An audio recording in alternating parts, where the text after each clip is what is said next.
Brynhildr, also known in the game as Archer, is IdentityV's newest survivor. Her kit has stuns, movement, and a hunter debuff that's completely unique to her. Archer has been out for a bit now, and if you've seen her in your games and wanted to give her a try, then listen up, grab a notepad, because this guide aims to teach you everything you need to know about Archer.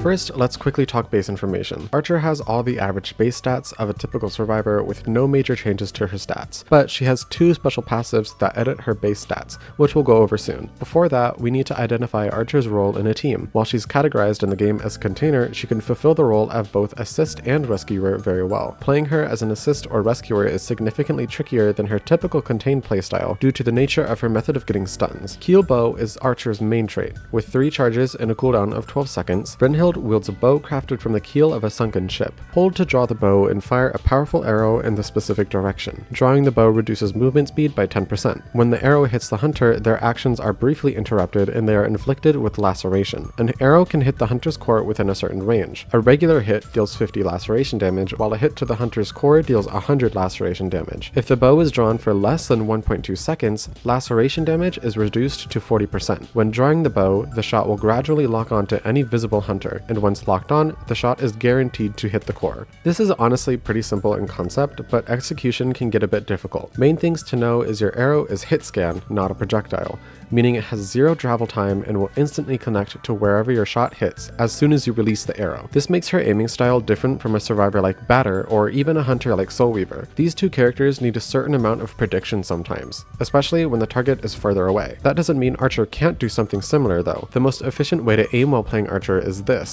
As the hunter is walking towards you, walk backwards when charging an arrow. Most hunters will try and strafe left and right to avoid the arrow, so instead of trying to track them, instead keep your aiming still, and whenever they end up running into the center of your crosshair, then you can release the arrow. This makes getting core shots a lot easier, since all you have to do is be a bit patient and focus on timing instead of tracking the hunter's movements perfectly. The trait description mentioned this laceration, so let's quickly go over that. The hunter's movement speed directly influences the rate at which laceration damage accumulates.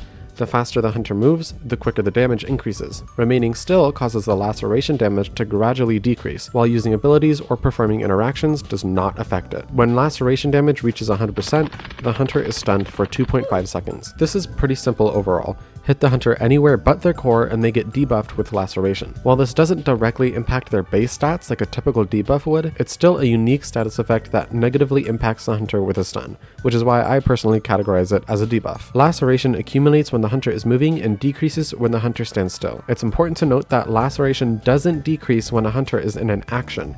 Think breaking pallets, cheering a survivor, or even suffering from a different stun, meaning laceration can only go down when the hunter willingly and intentionally stands still. This alone can help you get so much distance. If the hunter is stubborn and doesn't want the stun, them standing still can give you time to transition loops. The description also mentioned that the hunter's movement speed directly influences the rate at which laceration damage accumulates. This is really important in understanding who Archer is really strong against, because hunters like Hullabaloo who move faster will accumulate laceration faster, thus getting stunned quicker, and characters like Opera Singer or Naiad who can modify their movement through their abilities can also accumulate laceration faster, while characters like Violinist or Bonbon, who naturally don't have very fast movement speeds and also can't buff their movement speed, don't suffer as much as the other hunters. Archer's second and last active ability is her crossbow. With 2 charges and a cooldown of 12 seconds, Brynhildr carries a concealed crossbow. Tap to fire a bolt and immediately leap backward a short distance. If the bolt hits the hunter, their actions are briefly interrupted and they suffer 60 laceration damage. Your crossbow is a great kiting tool as it can act as a mini dollar store flywheel. It covers a similar distance but doesn't give you iframes, and in addition to that, it inflicts the hunter with laceration. Important thing to note is when to use it. Don't treat it exactly like flywheel. The timing to bait a hunter swing isn't as easy because you don't get the iframes, but also you don't want to be too far or else your crossbow won't hit the hunter. Mastering your positioning and timing to get the maximum value out of your crossbow by making distance and inflicting laceration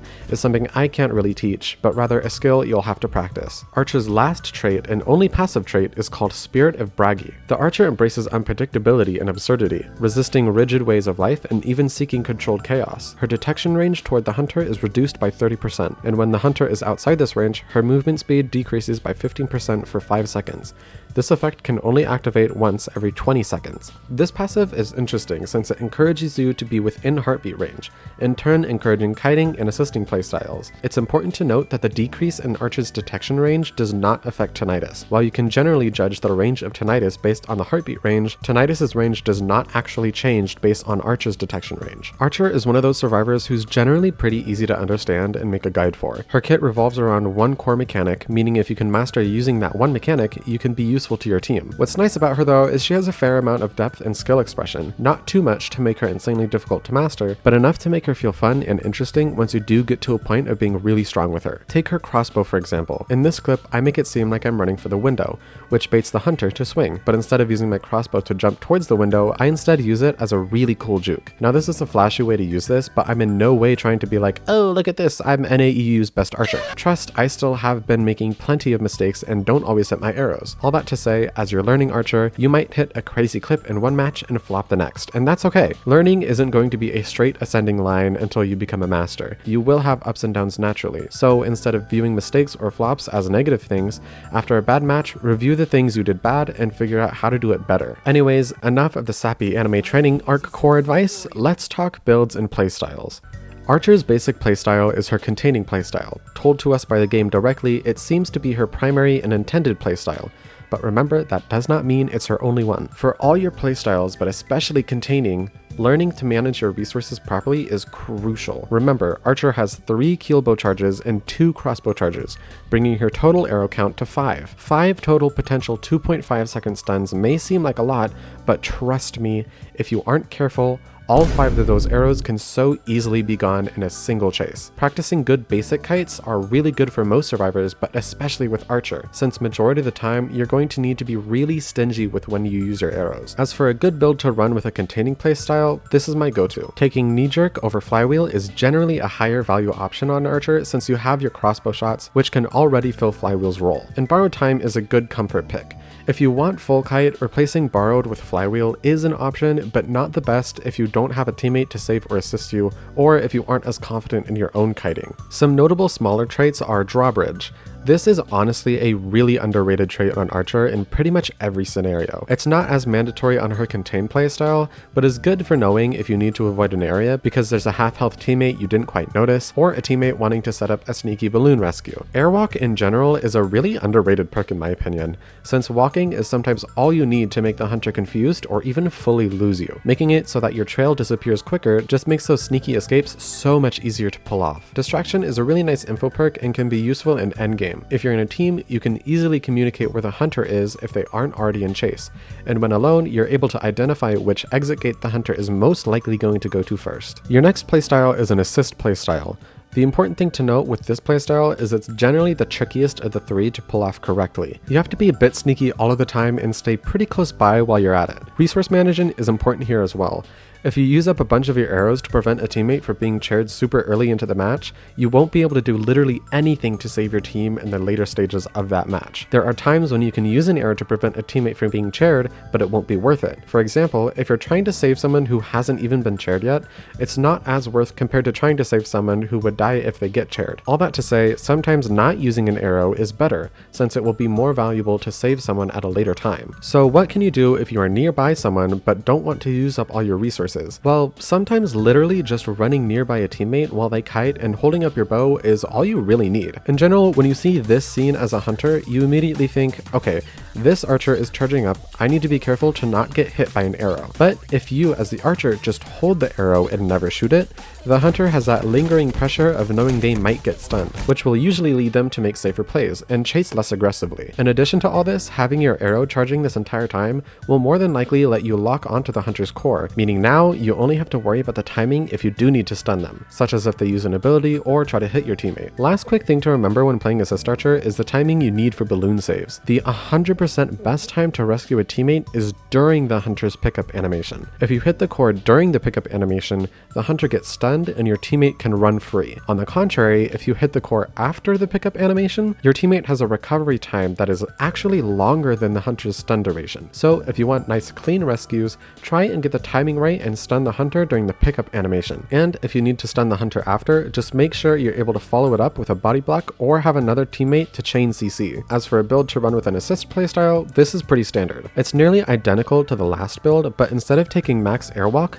we opt for building down into greater power. And since your assist playstyle is generally sneakier, you can get those sneaky pallet stuns easier than other assist characters. Your last main playstyle is rescue, and this one, in my opinion, is the simplest. Your entire goal is to punish heavy chair guarding by stunning the hunter while either you or another teammate save the person on chair, and to help prevent hard tunneling by protecting your rescued teammate. Your Q bow is going to be the best option for this, so using your crossbow for stuns should be a last resort. Helping with the rescue itself is self-explanatory and very simple. Stun before you or someone else saves. After a save, you can employ similar techniques to the assist playstyle, namely holding up your bow without shooting to sort of passively apply pressure to the hunter. As for a build to run with a rescue playstyle, this is a good option. Knee jerk is in general standard for Archer and can help you get to chaired teammates faster and help your personal kiting.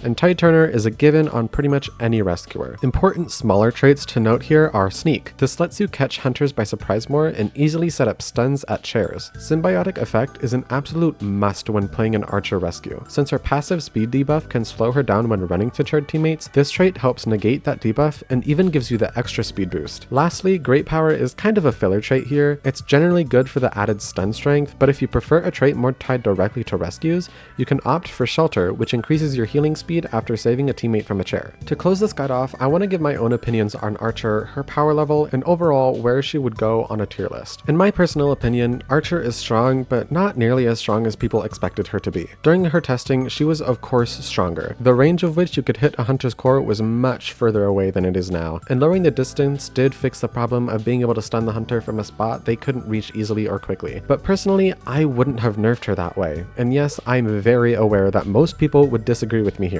But the way I see the character, her design was meant to be a solid container with the ability to be played instead as a solid ranged harasser. The things you could do with the early stages of Archer's kill bow were strong and frankly stupid, yes, but I genuinely think the only real reason why it was so problematic was because you were able to auto-aim the core shot from super far away, taking out 100% of the skill needed to actually hit the shot. The way I would have changed it would have been to make the character more skill and patience dependent. If instead of getting the auto-aim, they made it so that you still had to hit the core to get an instant stun even if it's fully locked on, it fixes the distaste towards her auto-aim and makes the far away shots actually require skill to pull off. The only reason why I firmly believe this change wouldn't actually have been problematic is that Archer would only be able to do this a total of 3 times, and that's if she actually hits each arrow. There would be a more than likely chance that most people wouldn't even go for the riskier further away stuns, since now they require more precision and have a higher likelihood of missing the shot. But if they do hit it, it feels so much more rewarding. If this still seems too OP, you can easily turn it down in other ways. For example, you can make it so that the further away the hunter is, the lower the stun duration. Or you can have it be a reaction-based mechanic, making the further away core shots deal almost 100 laceration, so that the hunter still has a chance to not get stunned if they're paying attention. If that's not satisfactory, you can make the stun only happen during an action, such as picking up a survivor or vaulting a window. Short little rant to say, I think NetEase personally changed Archer in the wrong way, but not the worst way. As much as I don't like how her skill expression got lowered and her outplay potential suffered, she could have gotten nerfed so much harder. All things considered though, she's still not bad. Looking at the other recent character release, Meteorologist, which I also have a guide on, Archer is generally stronger than her. Not to say Meteorologist is horrible, she's just a very niche character and frankly underperforms in the different playstyles she can be used in. I'd probably put Archer in around A tier. I think she's certainly strong, especially against the meta hunters at the moment, but I don't think her viability against meta deserves to make her an S tier survivor. If her balloon rescuing was made stronger by making teammates recover faster, or for some reason making the stun last longer to give survivors a chance, I think she would 100% be an S tier survivor. But since she struggles with timing and resource management, I don't think she goes higher than an A tier. That is all for this guide. If you liked it or if it helped you out, I would appreciate if you could like this video. These guides take so much longer than my normal videos, so I would greatly appreciate if you could give this video a like and maybe even subscribe to my channel. It's free, takes less than 5 seconds, and you can always unsubscribe later. Thank you so much for watching this video. Good luck mastering Archer, and I will see you in the next video.